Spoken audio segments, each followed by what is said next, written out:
예, 반갑습니다. 이번 시간에는 지난 시간에 이어서 그러면 군뱅이를 우리가 가공하기 전에 사실은 그냥 먹으면 안 된다라고 말씀을 드렸죠. 그래서 일단은 장 속에 변을 어떻게 제거할 것인가 하는 얘기입니다.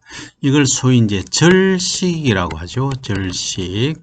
한마디로 굶긴다 이 말입니다. 굶기는 것은 4 내지 5일 동안 공개입니다. 이 군뱅이가 이렇게 있으면 아무것도 안 주면 되겠죠, 그죠? 근데 아무것도 안 주면 이놈들이 어떤 문제를 유발하냐 하면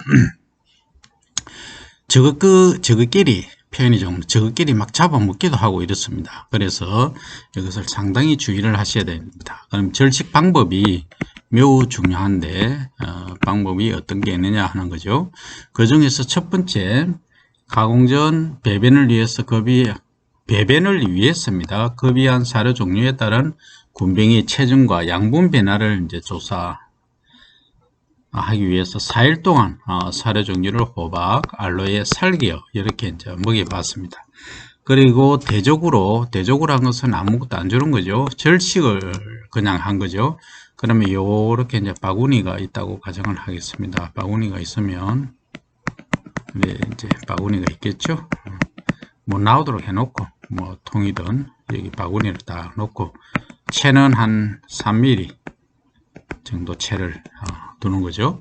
그러면 이제 똥을 넣으면은 얘가 똥을 배변을 하면 이렇게 밑으로 떨어지겠죠. 그죠? 안 떨어지는 게 있다면 하루에 1일 한 2회 정도 1일 2회 정도 물로 잘 씻어내립니다. 그럼 깨끗하게 되겠죠.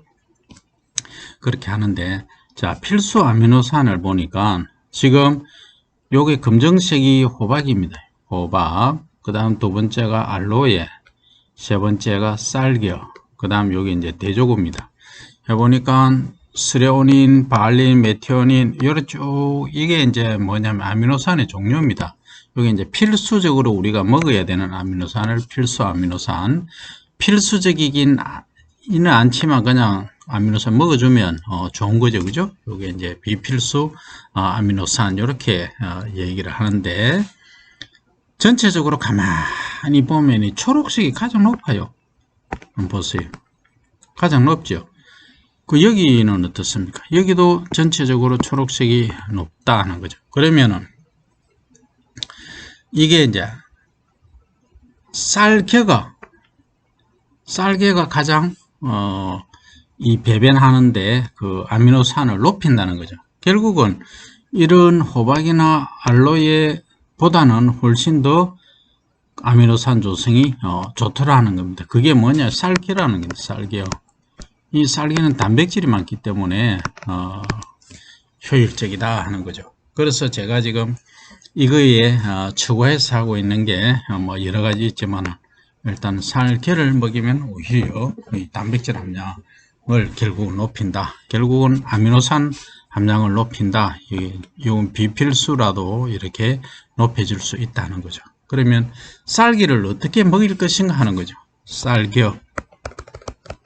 쌀개는 한천 있지 않습니까? 한천 이렇게 불을 떼서 이렇게 물을 끓여 가지고 한천을 넣죠, 그죠? 한천, 우리 수업 시간에 배웠습니다, 그죠? 한천을 이제 끓이는 거죠. 물 80대 무게비로 1 하면 되겠죠, 그죠? 또는 75대 1 해도 됩니다. 이 한천에다가 쌀개를 요 무게에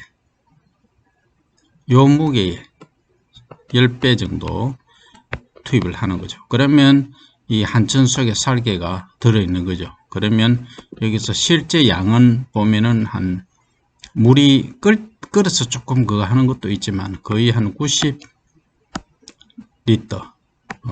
부피로 하면 정도가 되는 거죠, 그죠? 예, 그래서 요걸 먹이는 거죠. 그래 절식할 때 요 똥 뺄 때 먹인다는 거죠. 그러면 똥 뺄 때 이렇게 먹이 보니까 이게 상당히 뭐한다, 단백질 함량이 높다 하는 거죠. 다른 거하고 다르다. 이런 그 답을 얻을 수가 있다는 겁니다. 그래서 쌀개를 먹이긴 하되 이 쌀개가 어디서 재배된 거냐 하는 거예요. 쌀개가 쌀개는 벼 도정하는 데서 나온 거죠. 그죠? 벼 껍질을 까면 뭡니까? 이 쌀을 정조가 있으면 여기 껍질이 왕개죠. 왕개를 까면 이 현미가 나온다는 거죠. 그 현미에서 바깥쪽, 바깥쪽을 벗겨낸 거, 요게 쌀개입니다. 그죠? 그래서 요 쌀개를 이제 먹이를 하니까 이런, 결과가 나왔다는 겁니다. 자, 그 다음에, 가공 전에 배변을 위해서 군뱅이의 체중을 이제 한번 비교를 해본 거죠. 해보니까 호박, 그 다음에 알로에, 쌀개요, 대조고 뭐 큰 차이가 없죠. 그죠? 그 다음에 쌀개는 여기서 또 오히려, 지방산입니다. 그죠? 지방산 종류에서는, 어떻습니까? 지방이 좀 줄어들었다는 거죠. 이게 이제 불포화 지방의 탄소가 이중결합이 한계 있는 겁니다. 가장 좋은 거는 3개짜리가 가장 좋죠. 그죠? 요거는 오히려 또 증가하더라 하는 거죠. 그 다음에 전체적으로 보면 단백질, 지방, 인산, K, 칼슘, 마그네슘 이렇게 보는데 여기 이제 단백질 함량을 보면 어떻습니까? 요렇게 호박보다도 조금 높죠. 그죠? 알로에보다는 더 높습니다. 알로에는 사실은 그 단백질의 효능이 별로 없습니다. 대조구하고 큰 차이가 없다는 거죠. 그 다음 지방도 조금 높아지는 경향이 있다. 그죠? 예. 그 다음에 인산도 조금 높고 칼륨도 조금 높습니다. 왜냐하면 쌀개 자체가 쌀개에 포함되어 있는 게 이 단백질, 그 다음 지방, 소위 불포화 지방이 많기 때문에 그렇습니다. 이런 것을 잘 활용하면은 가공을 어떻게 할 것인가 이 답이 나온다는 거죠. 그죠? 그래서 불포화 지방을 보니까 사료 종류별로 호박을 하니까 75.8, 그 다음에 알로에 하니까 76.3, 그 다음 쌀개 하니까 75.8, 그리고 대조구는 75.4 이렇게 나오더라는 겁니다. 그래서 이게 이제 실험적으로 뭐 유의적인 차이가 있느냐 없느냐는 뭐 볼 때는 큰 차이는 없습니다만 그래도 어느 정도 차이는 있더라. 그 다음에 포화지방을 보니까 포화란 것은 이중 결합이 없는 단일 결합, 그래서 소고기처럼 실온에서 굳어지는 것을 얘기하죠. 이런 것들은 이런 별로 큰 효능이 없는데 이게 이제 한 1% 정도 차이는 큰 차이가 사실 아닙니다. 뭐 어쨌든 한 뭐 2, 3% 차이 나면 차이가 난다고는 할 수 있는데 이 정도입니다. 그죠? 이렇게 이해를 하시면 되겠다. 다음, 그러면 곤충식품이 사실은 지금 상당히 이제 우리가 1990년부터 시작됐다고 보면 됩니다. 이때는 의약용으로 한약재로 많이 사용이 되다가 그러면 이게 이제 톤으로 제가 얘기를 해볼게요. 기본 요거 1톤, 뭐 10톤, 100톤, 1000톤, 그리고 이제 90년, 요 2000년, 2010년, 2020년. 그러면 이 당시에는 이렇게 소비가 되다가 지금 이렇게 올라가고 있어요. 지금은 한 연간 1000톤 이상이 소비가 되고 있다. 그러면 1000톤이면 1톤에 뭐 10만 원이라고 가정하면은 얼마입니까? 1kg에 10만 원이면 1톤이면 1억이죠. 그죠? 맞습니까? 왜? 자, 1000kg가 1톤이니까 곱하기 10만 원 하면 동그라미 4개죠? 4개잖아요. 그죠? 그럼 1 하니까 맞죠? 10만 원이니까 둘, 셋, 넷. 그죠? 둘, 1, 10, 100, 1000만이죠. 그죠? 그러면은 동그라미가 4개, 3개, 7개죠. 그죠? 이렇게죠. 그러면 얼마입니까? 1000만원 밖에 안 됩니까? 이게 잘못되는데 그러면? 동그라미 7개죠. 그럼 100만원, 1000만원. 요거 만원이네. 10만원이면 요래 돼야지. 그죠? 맞죠? 동그라미가 5개입니다. 그러면 한 개 더 치주면, 요게 얼마입니까? 1억이죠. 그러면은 지금 1000톤 정도 소비가 된다 하면 1000억이죠. 시장이. 1000억 시장이다. 1000억 시장인데 실제 이제 옛날에는 1kg에 30만원 하다가 맨 처음에 1990년대 초반에는 200만원 했어요. 1kg에. 잡기도 어려웠고 그때는 야외 채집을 했죠. 채집을 하다가 이 거름더미에서 채집을 하다가 지금은 이제 사육 형태로 변했죠. 그죠? 그래서 200만원, 30만원 하다가 지금은 한 5만원 기준 잡으면 됩니다. 그럼 절반 하면 1000억에서 절반은 500억이죠. 그죠? 네. 지금 시장은 한 500억 시장 정도 보시면 됩니다. 그러면 우리가 복용이랄까 식용으로 먹는 방법이 아주 다양하게 있습니다. 그죠? 그런데 이제 갈색 거지리 같은 경우에는 2004년 7월에 한시적으로 식품 인정이 되었고 흰점바위 꽃무지는 2014년 9월에 한시적으로 식품 인정이 됐다는 거죠. 그럼 이것은 갈색 거지리하고 거의 비슷한 시기인데 갈색 거지리가 식품 허가가 2006년에 난 거죠. 2006년 4월에 났습니다.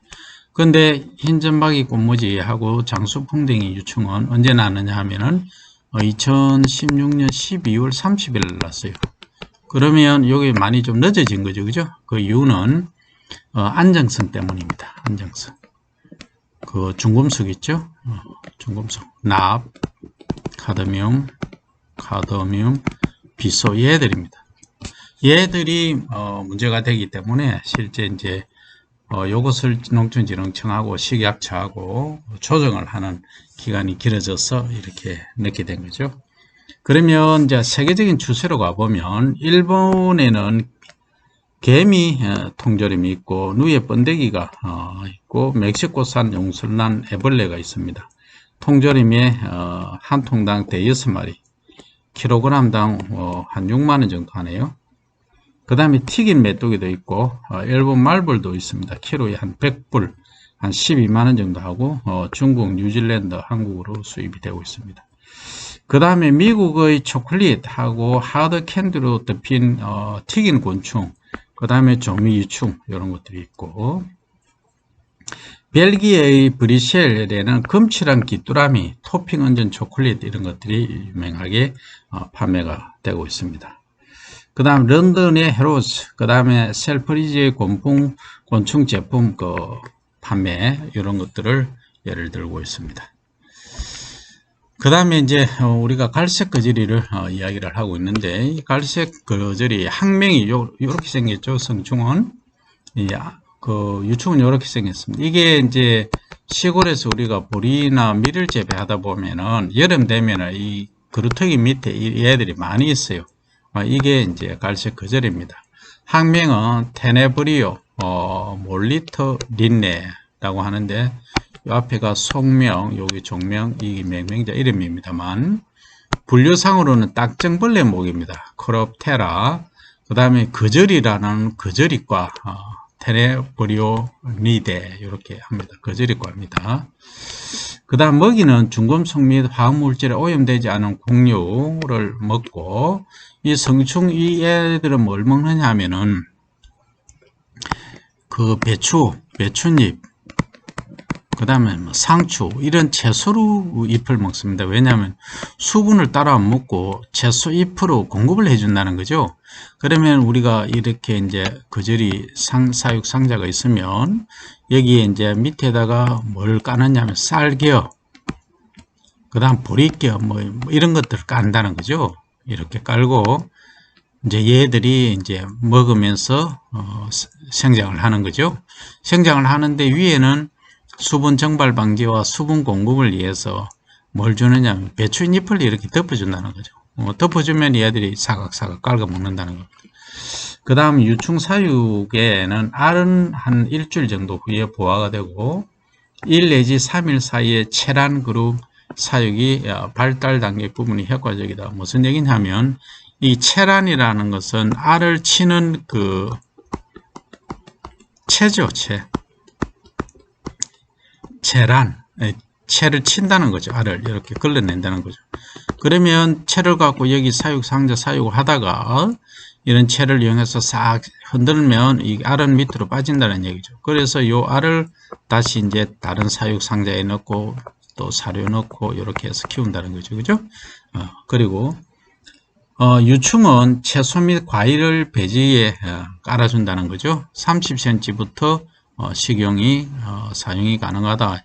30mm가 되겠죠. 미리. 그러니까 3cm 정도, 요게 3cm 정도 길이가 되면은 식용이 가능하다 하는 거죠. 그 다음 저장 관리는 어떻게 하느냐 하면 흰점박이 꽃무지는 4일 정도 절식을 하는데 얘는 1일 절식 해서 배설을 유도를 합니다. 아무것도 안 먹인다는 얘기죠. 그 다음에 보관은 생체 보관을 위해서 5도씨 냉장 보관을 해야 됩니다. 그리고 밀기름과 함께 보관을 해줘라 하는 겁니다. 생체 보관할 때 이렇게 해주면은 변질도 막을 수 있고 또 산화 또 산패라 그러죠. 산패도 막을 수 있다 하는 얘기가 되겠습니다. 그러면 이제 요것은 대량 사육 체계의 기초 단계인데 그리고 또 제품 생산하기 위한 방법인데 다음 시간에 하도록 하겠습니다.